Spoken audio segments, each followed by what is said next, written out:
So sa inyo pinangalan no, Kabadong. Bakit? Kumbaga, anong taon niyo po naisipan na lagyan po ng pinaka-bato na sala para mapanliguan? Ay, siguro nung panahon yun, siguro mga 1986. 86 pa po ito. Yung kuwang yan. Kumbaga, sino ang unang tumawag na ito ay Badong? Kuwan dito, yung sina John, ano yun po? Opo. Yun ang unang nakarating dyan. Tapos nakita, tinsa, napakaganda pala ng iyong bibig. Simula po nung tinawag Simula na nila noon, na yun, Badong. itinatak na yun dyan sa bato.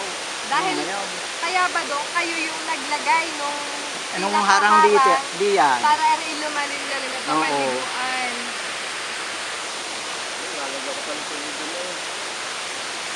Ang ulo dapat meron po tayo din yung yung kabila, delikado po.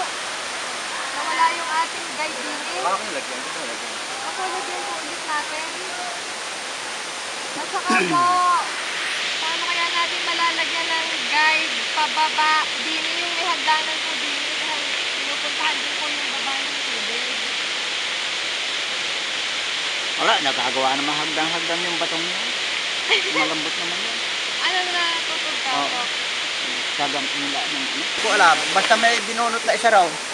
Yung mga napunta dito, sinisira yung mga tanim. Walang yun ako. Hindi lang ikanan ko, hindi lang makakita. Ay, hindi kayo, hindi ko nahuli eh.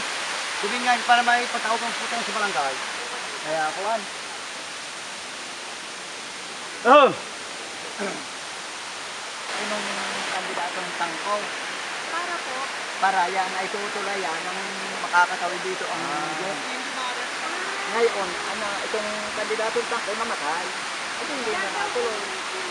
Yan ang pinakahaligi ng tulay. Kaya may hukay yan dyan. Yung pang iniisip ko, bakit may hukay itong magkabilang Sa ilalim. Ayan, tutuloy yan daw yan. Panahon po ni Tangkol gagawin sa itong kalsada. Oo, yan din yung patatakbon pag ganoon. Alampasan ng kandusa. Ay ngayon, itong ni project niyan, namatay na. Kaya kung hindi na natuloy yung project. Itinuloy naman po ng Mamay Banon.